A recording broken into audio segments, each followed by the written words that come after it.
Chercheurs et chercheuses de vérité, salam alaikum. Je suis dans un café, là on est vendredi, la prière du vendredi, donc il y a tout le monde qui déserte les rues, tout le monde qui va faire sa prière du vendredi.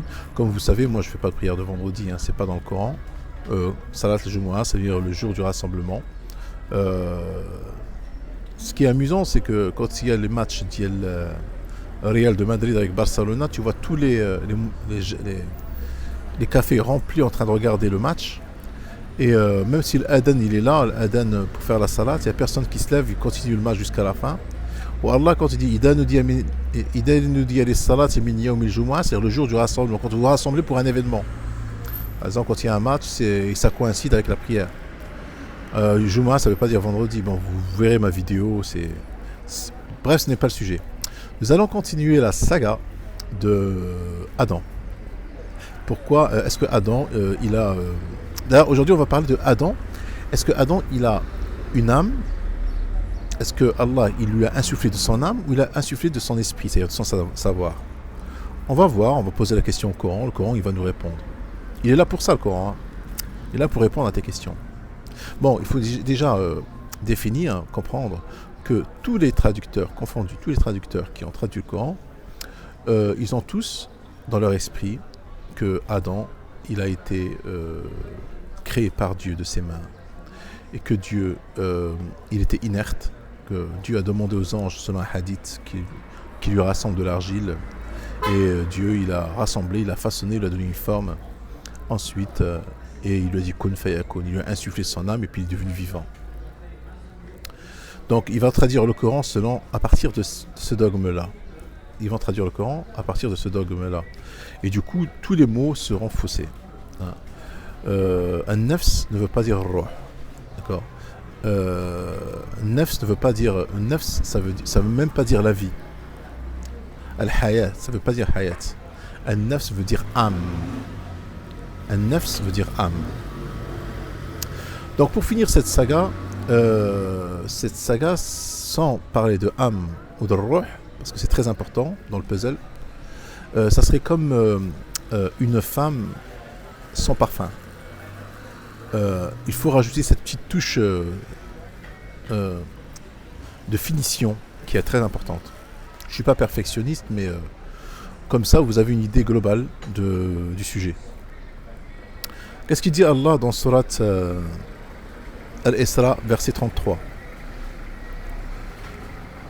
Et sauf endroit, ne tuez point. Alors je vais dire leur traduction et après je vais vous dire ma traduction. Et sauf endroit, ne tuez point la vie qu'Allah a rendue sacrée. Quiconque est tué injustement, alors nous avons donné pouvoir à son proche parent, que celui-ci ne commette pas d'excès dans le meurtre, car il est déjà assisté par la loi. Alors, l'oral arabia, wala taqtul nafs. Il y a une différence entre nafs et ruh. Ruh, la compréhension dirigeant, c'est-à-dire le dialecte arabe, ruh veut dire ton âme, mais c'est faux, parce qu'ils l'ont compris comme ça. Ruh ne veut pas dire âme. ولا تقتلوا النفس التي حرم الله إلا بالحق. Et sauf en droit, ne tuez point l'âme qu'Allah a rendue sacrée. Quiconque est tué, bon, jusqu'à la fin du verset. Donc, ولا تقتلوا النفس, c'est-à-dire ne tuez point l'âme qu'Allah a rendue sacrée. On va aller dans l'autre verset, Surat al-Ma'ida, verset 32. C'est pourquoi nous avons prescrit pour les enfants d'Israël que quiconque tuerait une personne non coupable d'un meurtre ou d'une corruption sur la terre, c'est comme s'il avait tué tous les hommes. Et quiconque lui fait don de la vie, c'est comme s'il faisait don de la vie à tous les hommes. Donc vous voyez, il parle de vie là. En effet, nos messagers sont venus à eux avec les preuves. Et puis voilà qu'en dépit de cela, beaucoup d'entre eux se mettent à commettre des excès sur la terre. من أجل ذلك كتبنا على بني إسرائيل أنه من قتل نفسا بغير نفس, âme sans âme, c'est-à-dire qu'il a tué, quiconque tuerait une âme non coupable d'un meurtre ou d'une corruption sur la terre sans une autre âme, c'est-à-dire la loi du talion, quoi, celui qui tue, il doit être tué. Sans une autre âme, c'est comme s'il avait tué tous les hommes jusqu'à la fin du verset. On va aller dans Surat Al-Hijr. On va voir ce que veut dire Ar-Ruh. Alors là, on ne parle plus de Nafs, on parle de Ruh. Comme ils disent les Algériens, Arwah, Arwah, Ruhak. Comme ils disent les Algériens, Ndabbar Ruhi. Ruhi, c'est-à-dire. Non, c'est pas. Parce que déjà, on a un héritage. Ruhi, ça veut dire Nafsi. C'est faux. Ruh, c'est autre chose, c'est esprit. Ça a rapport avec le savoir, ça a rapport avec la conscience. Alors,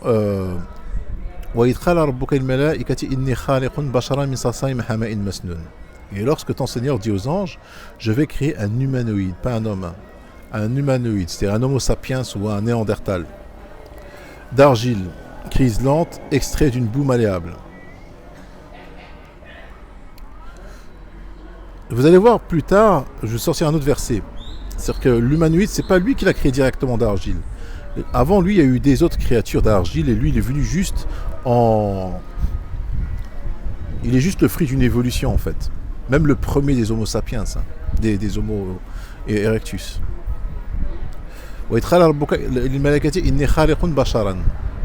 Bachar, c'est le corps humain, sans esprit. Je vais créer un humanoïde ou un homo erectus d'argile criselante, extrait d'une boue malléable. Et dès que je l'aurai harmonieusement formé, c'est-à-dire qu'il aura serait suffisamment développé, et lui aurait insufflé de mon souffle de vie. Voilà ce qu'ils ont dit. Voilà, il est l'erreur, il faut comprendre aux gens. Non. C'est-à-dire que je lui aurais insufflé de mon esprit, ou de mon savoir.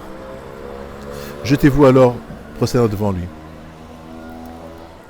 On va aller à l'autre verset, Sajda. Et là, ça explique. C'est explicatif. Allah, c'est celui qui l'a rendu. Alors, il te dit, c'est lui le connaisseur des mondes, inconnu et visible, le puissant, le miséricordieux, qui a bien fait tout ce qu'il a créé. Et il a commencé la création de l'homme à partir de l'argile. Il a commencé la création de l'homme à partir de l'argile. Thumma, c'est important. Puis, il tira sa descendance d'une goutte d'ovile. D'accord ? Puis, il lui donna sa forme parfaite. Oui, il y a eu beau. Puis, ça ne veut pas dire tout de suite. Hein. Puis, ça veut dire qu'il y a des millions d'années entre chaque étape. Puis, il lui donna sa forme parfaite et lui insuffla de son esprit. Alors, bizarrement, là, c'est vraiment bien traduit. Pourquoi ici, ar-ruh, il dit esprit, et dans le verset précédent, ruh, il dit âme. Pourquoi les traducteurs ont fait comme ça? Et là, il a bien traduit. Puis, il lui donna sa forme parfaite et lui insuffla de son esprit. Vous allez voir par la suite, ça explique ce que veut dire esprit. Et il vous assigne, lui, les yeux et le cœur, que vous êtes peu reconnaissants. Vous savez qu'est-ce que ça veut dire? Lui, les yeux et le cœur. Allah, il s'adresse, comme je vous ai dit, à plusieurs catégories de personnes. Il s'adresse à un illettré, comme il s'adresse à un bac plus 8. Le mec instruit, quand il va lire le Coran, c'est pas un livre qu'il faut lire. C'est-à-dire le mec qui n'est pas instruit, il va dire oui, Allah il m'a donné les yeux, alhamdoulilah, il m'a donné les oreilles, alhamdoulilah, il m'a donné le cœur, alhamdoulilah, grâce à Allah je te remercie, ya Allah. C'est ce qu'il va dire le mec qui est illettré ou qui a un niveau. Mais le mec qui a un niveau bac plus 8, quand il dit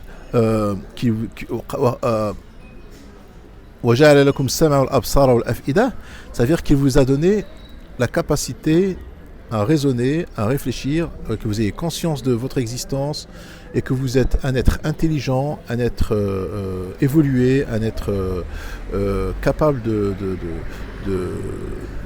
d'inventer, d'avancer, de progresser, c'est-à-dire que vous êtes intelligent en fait. Il vous a donné l'intelligence, en gros c'est ça, l'intelligence. Contrairement aux animaux où ils suivent leur instinct. Nous, on laisse des fois notre instinct de côté et on suit notre raisonnement. La plupart du temps, quand on laisse notre instinct de côté, on suit notre raisonnement, des fois on sème la corruption sur terre.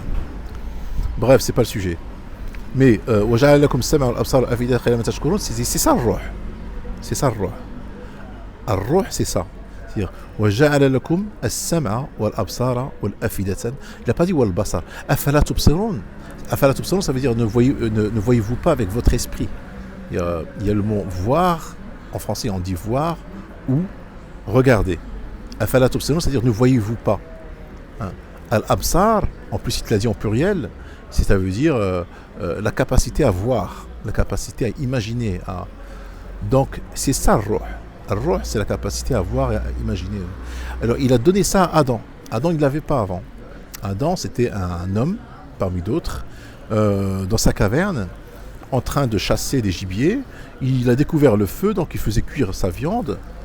Et il a commencé peut-être à faire comme Abraham, à regarder les étoiles, machin. Et Allah, il a choisi, donc Stafa, et il lui a donné le roi.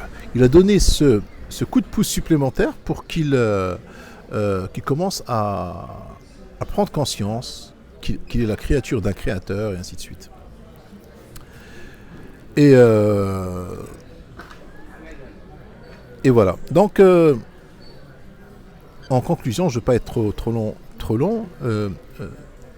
Quand Allah il dit à Adam, qui dit que je vais créer Adam dans le Surat al-Baqarah et tout ça, il va pas, c'est pas quelqu'un d'inerte, quelqu'un qui ne bouge pas, qui est là, immobile, qu'il a rassemblé d'argile et après il lui a dit, il lui a insufflé de son âme. Non, il n'a pas soufflé de son âme. Adam, il avait déjà une âme, il était enfant, il a eu son enfance heureuse. Il chassait avec son père quand il était adolescent et il est devenu un homme et Allah l'a choisi, puis il lui a insufflé de son esprit, c'est-à-dire de sa connaissance. C'est-à-dire des choses qu'il ne peut pas savoir, des choses que même nous, aujourd'hui, on ne peut pas savoir. Quand Allah nous parle des anges, est-ce que quelqu'un a déjà vu des anges? C'est ça le ruh. Quand Allah nous parle de l'enfer, le paradis, la vie après la mort, est-ce que quelqu'un sait qu'est-ce qui va se passer après la mort? Ça, c'est le ghaib. Mais au plus loin, c'est ça le ruh. Le ruh, c'est l'esprit. C'est un animal, il meurt, il ne sait pas ce qui va lui arriver. Un animal, il n'a pas le ruh. Un animal, il sait que mourir, c'est disparaître. C'est tout ce qu'il sait. Mourir, c'est disparaître. Il sait pas après qui l'a créé, pourquoi, machin et tout. Il suit juste son instinct. Il n'a pas de ruh. Nous, on a un ruh. Salam alaikum.